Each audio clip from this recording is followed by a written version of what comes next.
चालू है ना। एक होता है घूर्णन गति। देखिए पृथ्वी अपने अक्ष के प्रति, पृथ्वी अपने अक्ष के प्रति घूर्णन कर रहा है, तो इसको क्या कहेंगे? घूर्णन गति। एक कहेंगे घूर्णन गति। तो जैसे मोटरसाइकिल के चारों जिसे सर्कस वाला घूरता है उसको कहते हैं घूर्णन गति, एक धुरी पर घूर रहा है, इसको कहेंगे घूर्णन गति। प्रक्षेपण गति, प्रक्षेपण गति। इसे देखिए कोई व्यक्ति यहाँ से ढेला मारा, इसी स्कूंजी पर गया और फिर यहाँ से ऐसे आ गया। हाँ, इसको समझिए।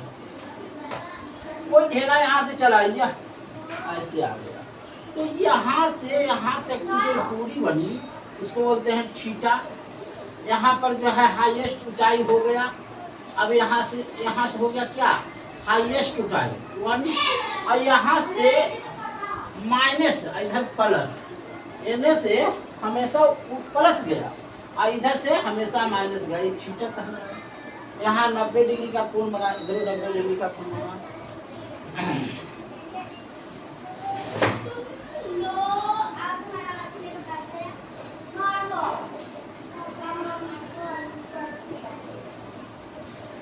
एक होता है उड्डयन काल।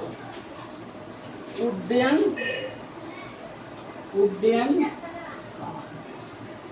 काल में देखिए क्या होता है। उड्डयन काल में क्या होता है कि जैसे कोई व्यक्ति यहाँ से उड़ा और फिर इसी जगह सतह कर आगे बढ़ गया, इसको कहते हैं उड्डयन।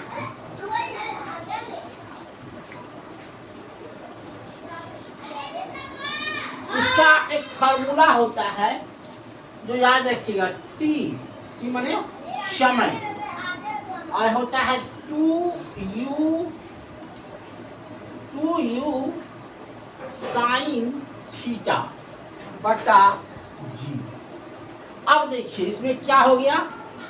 टी हो गया उड्डयन काल, यू हो गया प्रारंभिक गति, और जी हो गया गुरुत्वाकर्षण 9.8।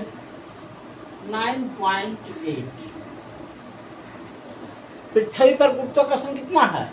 9.8, और चंद्रमा पर 1.6। ऐसे हाथ उठाइएगा तो धीरे धीरे गिरेगा।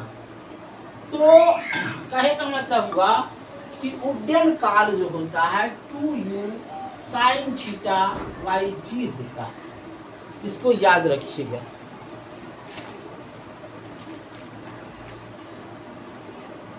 अब आइए हाईएस्ट ऊंचाई, तो वो आप देख लीजिए यहाँ पर जो हो गया वो हाईएस्ट ऊंचाई हो गया। तो हाईएस्ट ऊंचाई बराबर होगा, क्या होगा? यू स्क्वायर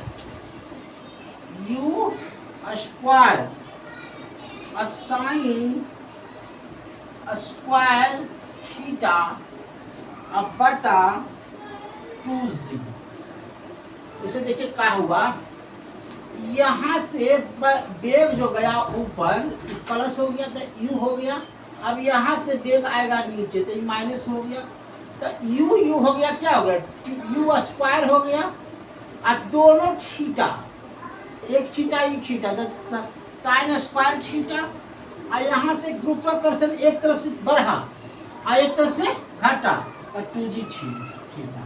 तो इसको बोलते हैं हाईएस्ट स्क्वायर इंटेंसिटी। अब आइए आवर्त गति, इसको बता देते हैं।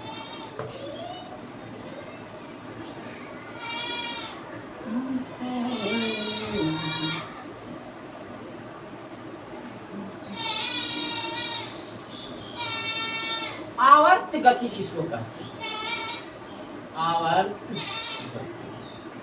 देखिए, जब घड़ी का दीवार ऐसे ऐसे डोलता है तो उसको बोलते हैं पेंडुलम गति, है नहीं। और आवर्त गति कहते हैं, जैसे ये घड़ी का सुई है, ये सुई है, मान लीजिए घंटा है या ये मिनट है, तो इस गति को यहाँ पर 3 बजा है, यहाँ पर 12 बजा है, तो फिर ये मान लीजिए घूरते घूरते घूरते घूरते ये 3 पर आएगा। तो गति को एक पॉइंट पर जो दोहराता हो, जो गति को एक पॉइंट पर जो दोहराता हो, उसको आवर्त गति कहते हैं। समझे बहुत? जिस बिंदु से चला कोई वस्तु और फिर उसी बिंदु पर आ गया तो उसको बोलते हैं आवर्त गति।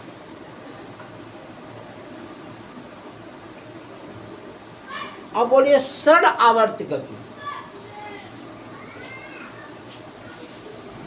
सरल आवर्त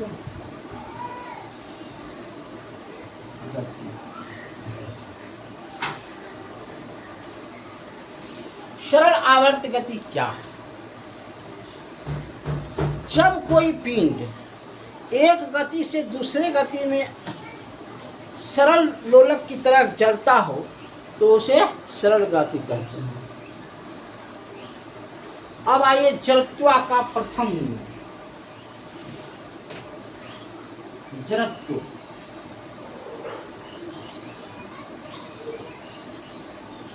का प्रथम नियम,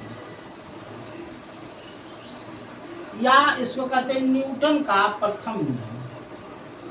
न्यूटन का प्रथम नियम क्या है बताते हैं, दोनों एक साथ चलेगा। और गति का प्रथम नियम, जब कोई वस्तु गतिशील है तो वह गतिशील ही रहना चाहती है जब तक कि उस पर कोई बाहरी बल कार्य न करे। यह न्यूटन का प्रथम नियम कहलाता है। जैसे कोई बस है, बस तो बस चलती, बस जा रहे हैं तो एकदम चलेगा। हम लोग भी स्थिर से जा रहे हैं, जुड़ रहे हैं। जैसे ही ब्रेक मारेगा तो हम लोग का शरीर क्या होगा, आगे की ओर झुक जाएगा। तो आगे की ओर झुक जाना ये जड़त्व का प्रथम नियम कहलाता है। अब आइए जड़त्व का द्वितीय नियम।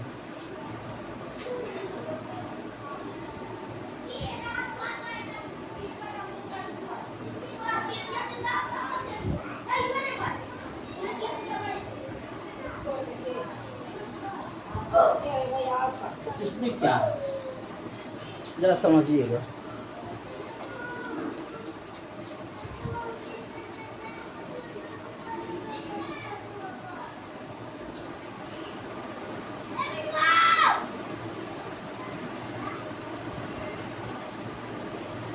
जैसे वेग का,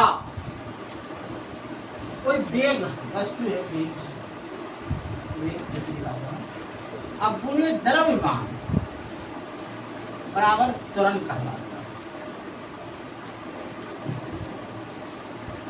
कहने का मतलब ये हुआ कि क्रिया के प्रति विपरीत प्रतिक्रिया होता है।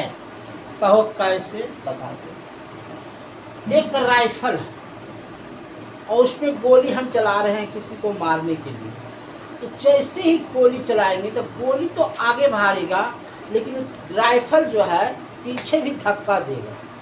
तो जब पीछे धक्का दिया तो इसी को कहते हैं जड़त्व का दूसरा नियम, क्रिया के प्रति विपरीत प्रतिक्रिया।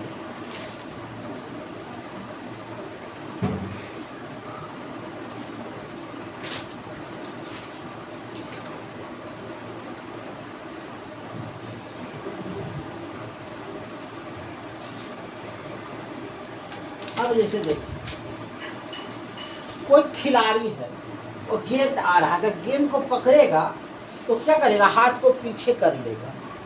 पीछे इसलिए करता है कि उसको आराम मिलता है, उसका वेग को रोकने में आराम मिलता है। तो इसी को जड़त्व का द्वितीय नियम कहते हैं।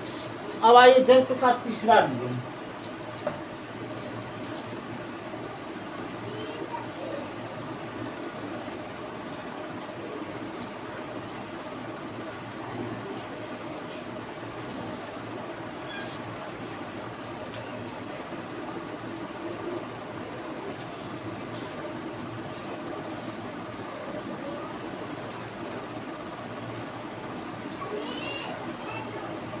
बंदूक की गोली, हाँ वह हुआ तीसरा नियम कि जब क्रिया के प्रति विपरीत प्रतिक्रिया होती है। एक होता है चाल। चाल चाल बराबर होता है दूरी बटा समय। और एक होता है, इसको बोलते हैं सदिश राशि।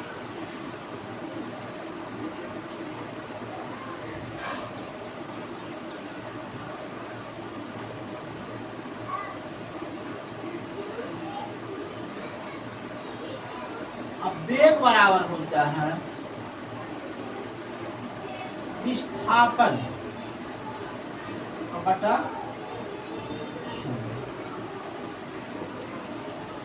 विस्थापन बटा, तो इसको कहते हैं वेग।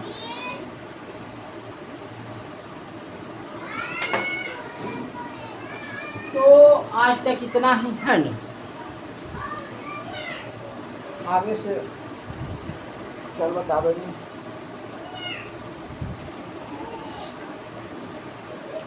धन्यवाद।